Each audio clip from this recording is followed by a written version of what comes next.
Bil-ftehim dwar it-triq il-qudiem fl-enerġija, l-Unjoni Ewropea twassal messaġġ li tipproteġi lill-familji u n-negozji Ewropej waqt il-kriżi tal-enerġija li fost oħrajn stlodiet il fuq il-prezz tal-gass għal ġenerazzjoni tal-elettriku.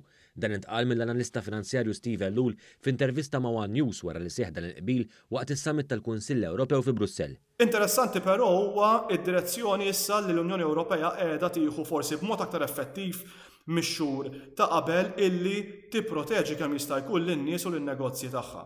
Deċiżjoni li aħna f'pajjiżna ilna nieħdu issa għal numru ta' xhur sa minn mindu faqqat effettivament din il-gwerra.